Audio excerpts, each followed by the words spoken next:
Hi, it's Louie Ortiz from the HGTV and E-Channel featured Louie Ortiz Group.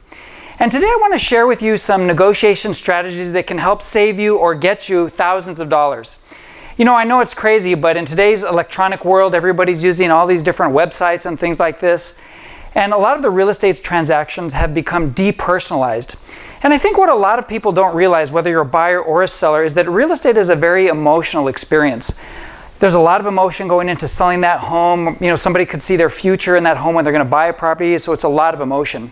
And I'm going to share with you 3 negotiation strategies to kind of help with that emotion and help get you either a better price on the buy side or maybe a little bit more money on the sell side. The first item that I'd like to suggest is that if you're a buyer and you're going to write an offer, I strongly encourage you to write a cover letter. I know sometimes in today's world everything is so fast that cover letters are overlooked, but you'd be surprised how many times a cover letter can make a difference in getting your offer accepted. And sometimes you'll find that it's not just the offer that's the most important component to the seller, it's the backstory. Who's going to buy their house? Are they going to build a family? Are they going to have a future there? Or whatever the backstory is. Cover letters can be a very powerful way to help your offer get accepted. So that's one suggestion. Another suggestion is that if you're going to write a very low offer on a property, it's a very good idea to justify the price that you're offering. You don't want to just write an offer and say, oh, well, that's all I can afford, or that's what I think it's worth. It's going to be much more likely received if you can back up your offer with some comparables or some sort of basis for your offer.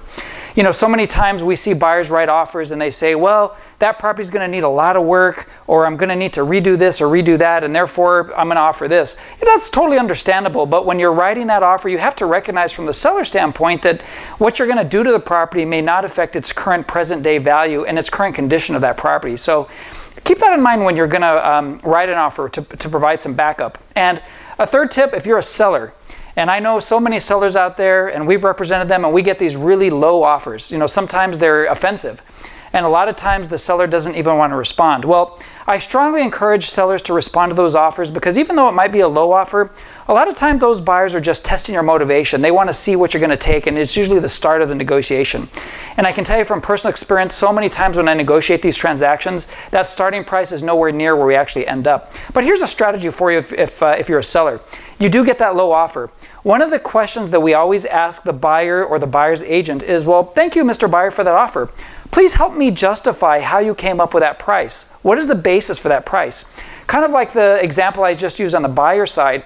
If you're getting an offer, you want to ask that agent or that buyer how they came up with that price, because when they go back and they realize, oh gosh, there aren't any comparables that justify our price, it'll help you with a counter to be able to get that price up. So those are just some strategies that can help in the negotiation. And believe it or not, these can help you either save or make thousands of dollars extra if it's handled properly.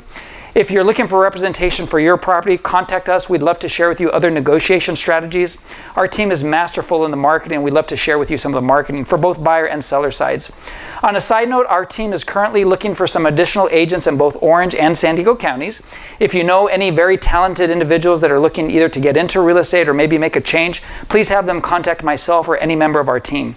If there's anything that we can do to help you with real estate, please contact us, and we hope we found this information today helpful. See you very soon.